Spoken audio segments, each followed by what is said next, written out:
There's a certain type of person who hears the words, "There's a party tonight," and immediately begins thinking of an excuse not to go. Not because they're sad, not because they're anxious, but because deep down they'd rather spend the evening alone. Maybe reading, maybe walking, maybe simply sitting with their thoughts. And if that sounds like you, chances are you've heard the same questions over and over again.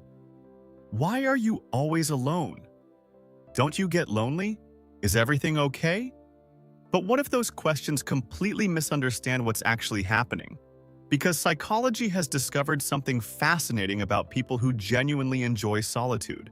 They're not necessarily lonely, they're often wired differently, and the traits they share might surprise you. To understand this, imagine two different kinds of minds. The first mind gains energy from stimulation. Noise, conversation, laughter, movement, social interaction.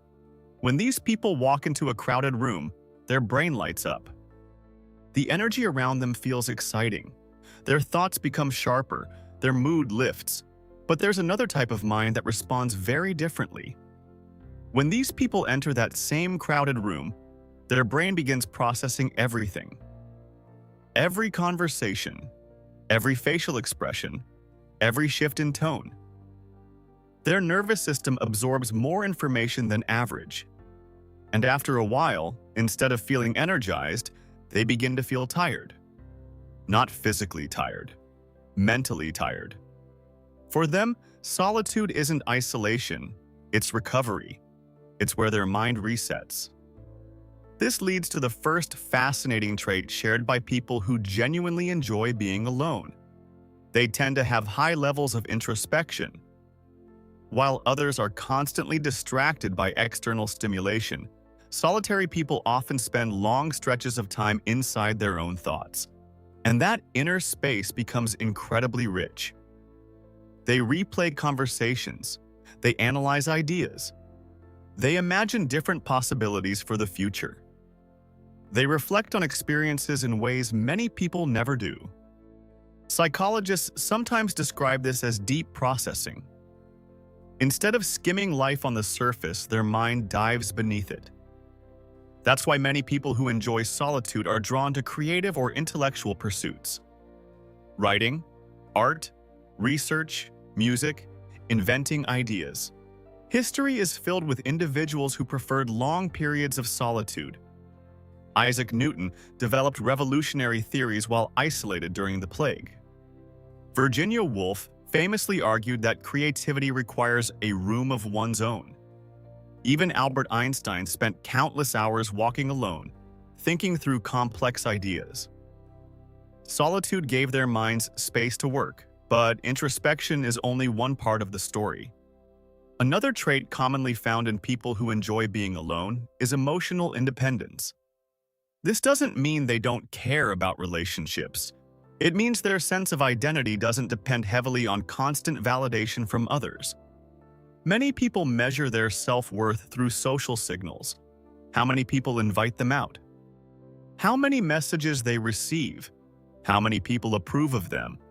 But individuals who are comfortable with solitude often develop a different internal structure. Their self-esteem becomes more self-generated. Instead of asking, "Do people like me?" their mind asks, "Do I like the person I'm becoming?" This subtle shift changes how they experience the world. They become less pressured to perform socially, less concerned with fitting into expectations, more comfortable following their own curiosity. Which brings us to another surprising trait. People who enjoy solitude often have higher levels of creativity. This is partly because creativity requires uninterrupted thought. Ideas rarely appear when the mind is constantly reacting to messages, notifications, and conversations. They tend to emerge in quiet moments, during a walk, while staring out a window, while sitting alone with nothing to do. When the brain isn't busy consuming information, it begins producing it. And solitary people naturally spend more time in that mental environment. But solitude also creates something else that most people rarely experience. Clarity. When you're constantly surrounded by voices, opinions, and expectations, it's easy to lose track of your own thoughts. But when you spend time alone, something interesting happens. Your mind becomes quieter. Not immediately. At first, it's often chaotic. Old conversations replay. Unfinished thoughts appear. Random worries surface. But if you stay in that quiet space long enough, the mental noise eventually settles.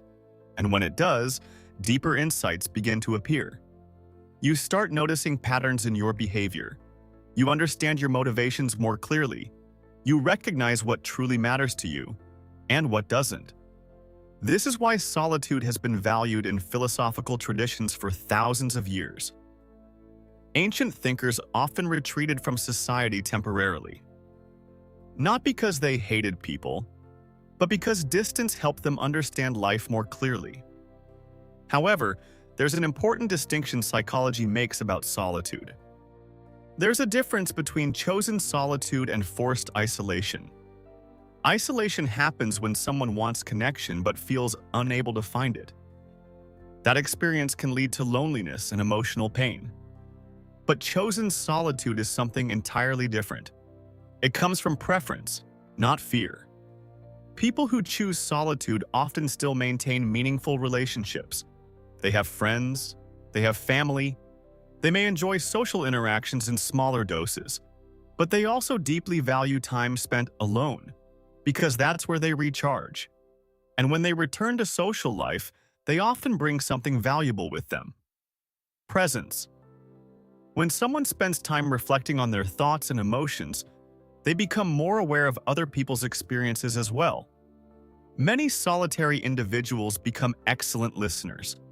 They notice details others miss. They understand emotional nuances that pass unnoticed in fast-paced conversations. In fact, research has found that people who spend time in reflective solitude often develop stronger empathy and emotional intelligence, because they've spent so much time understanding their own inner world. But perhaps the most interesting trait shared by people who enjoy being alone is something rarely talked about.